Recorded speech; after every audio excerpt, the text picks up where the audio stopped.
एक बार एक बच्चा वीडियो देखकर सब्सक्राइब बटन और बेल आइकन दबाना भूल गया। अगली बार से वो बच्चा ही नहीं मिला। Hasta la vista, कैसे हो मेरे बादाम पेस्ता। मैं हूँ मन बुद्धि बालक और एक और एपिसोड में आपका स्वागत है। कोरोना वायरस को फैलते हुए महीनों हो चुके हैं, करोड़ों लोग इससे संक्रमित हो चुके हैं और लाखों लोगों की जान गई है। WHO ने भी कहा है कि अभी इसका जाना मुश्किल ही है और जब तक वैक्सीन ना डेवलप हो जाए तब तक हमें इसके साथ जीने की आदत डालनी पड़ेगी। कभी सोचा है कोरोना वायरस हमेशा के लिए हमारे साथ रह जाए तो क्या होगा? हमारी जीवन इससे किस तरह से प्रभावित होगी?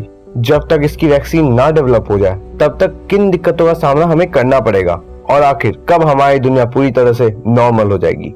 तो वेट दोस्तों, इन पूरी तरह से लॉजिकल सवालों का जवाब देगा ये मन बुद्धि बालक। प्रिकॉशन, ये वीडियो बहुत मेहनत से पूरी तरह रिसर्च करके बनाई गई है और पूरी तरह सच्ची है। और अगर आप ये वीडियो देख रहे हैं तो अंत तक देखना, क्योंकि आधा ज्ञान बड़ा हानिकारक होता है। कोरोना वायरस ने हमारे जीने के तरीकों को पूरी तरह से बदल दिया है। जहां हम पहले जॉब करने, पढ़ाई करने, जॉगिंग करने या फिर स्ट्रीट फूड खाने घरों से बाहर निकलते थे, अब घरों में बंद हो चुके हैं। बेफिजूल निकलने पर हमारे ऊपर केस भी किए जा सकते हैं।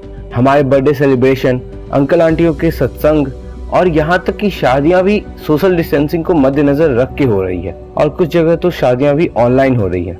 और ऐसा फिलहाल जब तक वैक्सीन ना बन जाए तब तक चलेगा और सरकार के अकॉर्डिंग इसमें करीब 2 साल का वक्त या उससे ज्यादा भी लग सकता है। अब वो दिन बीत गए जब हम बाहर किसी यूरोपियन देशों के आंकड़ों पर नजर डालते थे।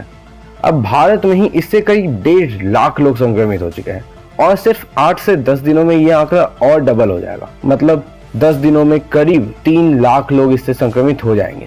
इसके बावजूद दिल्ली सरकार ने कुछ प्राइवेट और गवर्नमेंट कंपनियों को खोलने का भी निर्णय ले लिया है। जहां पे वर्क फ्रॉम होम करना संभव नहीं है, वो चीजें भी खुलनी शुरू हो गई हैं और अब चीजें थोड़ी सामान्य भी होने लगी हैं। लेकिन कोविड-19 डिजीज हमारे बीच अब कई सालों तक रहेगा और यह हमारे रहन सहन को बदल के रख देगा। लेकिन सवाल अभी भी ये है कि आखिर किस तरह। तो लॉकडाउन में ऑफिस को खोलना मना है और वैसे कंपनी जिसमें वर्क फ्रॉम होम से काम चल सकता है, वो कंपनियां लाखों रुपए इलेक्ट्रिसिटी, ट्रैवलिंग और स्पेस मेंटेनेंस के लिए खर्च करने से अब सेव कर सकते हैं और उन्हें ऑफिस की जरूरत नहीं होगी क्योंकि सारे एम्प्लॉय घर से काम कर सकते हैं। गूगल, फेसबुक ने अनाउंस भी कर दिया कि उनके सभी एम्प्लॉयज को ऑफिस आने की जरूरत नहीं है और डेल के कुछ इंडियन ब्रांच ने भी अनाउंस किया है कि सितंबर तक के लिए एम्प्लॉयज को वर्क फ्रॉम होम करना है और most probably it will extend. Jobs, तो ऐसे कई सारे जॉब्स हैं, from marketing to customer service helpline और भी कई सारे जो घर बैठे किया जा सकता है। सिर्फ आपको एक अच्छी इंटरनेट कनेक्टिविटी चाहिए होगी। इसलिए जब लॉकडाउन हुआ तो कई लोग बड़े शहरों से अपने घर फैमिली के साथ रहने के लिए मूव होने लगे। उन्हें यह रियलाइज हुआ कि हर महीने 10,000 रुपए छोटे से रूम के लिए देने की क्या जरूरत, जब वो अपने फैमिली के साथ रहकर काम कर सकते हैं। बट हाँ, इसके कुछ निगेटिव इफेक्ट्स भी हैं, लाइक वो वर्किंग एनवायरनमेंट कुछ लोगों को ना मिले। ऐसा भी हो सकता है काम के बीच आपके बच्चे आपको परेशान करें, लेकिन इवेंचुअली वी विल लर्न। और कई ऐसे भी लोग होंगे जिन्हें जॉब से निकाल भी दिया जाएगा। तो जब शहर को चलाने वाले लोग ही नहीं रहेंगे तो मुंबई, दिल्ली जैसे बड़े शहर रुक जाएंगे और हमें इसका प्रभाव दिखने लगा है। जहां रोजाना ट्रांसपोर्ट के मीडियम होने के बावजूद लाखों लोग पैदल चल रहे हैं। लोग अब समझने लगे हैं कि काम करने के लिए ट्रैफिक, पॉल्यूशन और फैमिली से दूर रहने की जरूरत नहीं है और लाखों लोग हैं जो ऑनलाइन बस एक लैपटॉप और इंटरनेट के हेल्प से किसी खूबसूरत जगह पर रहकर या अपनी फैमिली के साथ रहकर काम कर सकते हैं। तो लाखों लोग बड़े शहरों को छोड़कर छोटे शहर और गांव में शिफ्ट हो जाएंगे जहां उन्हें पॉल्यूशन, ट्रैफिक जैसी दिक्कतों का सामना नहीं करना पड़ेगा। इसका मतलब मुंबई, दिल्ली जैसे कई बड़े शहर अब पहले जैसे नहीं रहेंगे और खाली हो जाएंगे। अपॉर्चुनिटी और स्टार्टअप की बात करें तो ऐसे कई स्टूडेंट हैं जो अभी ग्रेजुएशन, मास्टर या पूरी पढ़ाई कंप्लीट किए होंगे या फिर अपने मिड ईयर में होंगे। उनके लिए काफी वक्त होगा यह सोचने के लिए कि आखिर आगे करना क्या है। कई आइडियाज दिमाग में आएंगे और हम लोग की तरह हाइपोथेटिकल क्वेश्चंस भी, और वो आंसर जानने के लिए हमारे चैनल को सब्सक्राइब करेंगे। सो तुम भी कर दो। तो उनके आइडियाज को वो इन फ्री टाइम पे इम्प्लीमेंट कर सकेंगे और इस लॉकडाउन में घर बैठे ऑनलाइन अर्निंग भी स्टार्ट कर सकेंगे।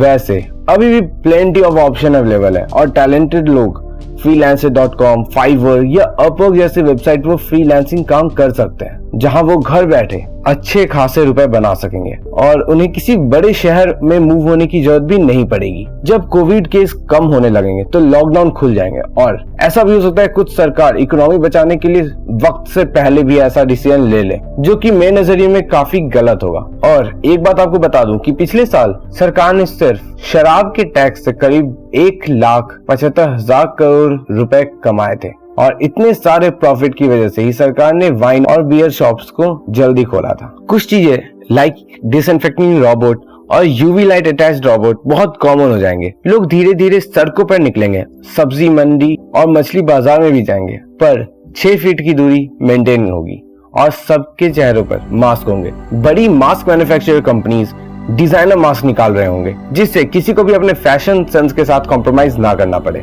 कुछ महीनों बाद डिसइंफेक्टिंग गेटवे हर पब्लिक प्लेसेस पर देखने को मिलेंगी, जो किसी पर्सन या व्हीकल को पूरी तरह से सैनिटाइज करके डिसइंफेक्ट कर देंगे जब तक वैक्सीन नहीं निकल जाती। बुजुर्ग और 10 साल के छोटे बच्चों को बहुत ज्यादा खतरा है, इसलिए इन्हें अपने घरों से निकलने से मना कर दिया जाएगा और ऐसा वैक्सीन बनने के बाद भी हो सकता है। लोगों का झुकाव नेटफ्लिक्स, प्राइम और बाकी OTT प्लेटफॉर्म की तरफ बढ़ता जा रहा है, जिसकी वजह से लॉकडाउन खुलने के बाद भी कई सालों तक लोग थिएटर और म्यूजिक कॉन्सर्ट जाना छोड़ देंगे और इवन आपको कोई सनबर्न के फ्री पासेस भी दे, गलती से चले मत जाना, नहीं तो यू डोंट नो कोरोना कहां से अटैक कर दे। लेकिन धीरे धीरे हमारे लिए ये नई चीजें भी नॉर्मल हो जाएंगी। वैसे हम सभी जानते हैं अर्थ इस लॉकडाउन के पीरियड में अपने आप को हील कर रहा है, पर कभी सोचा है अगर आधी धरती हम जंगली जानवरों और पेड़ों के लिए छोड़ दें तो क्या होगा?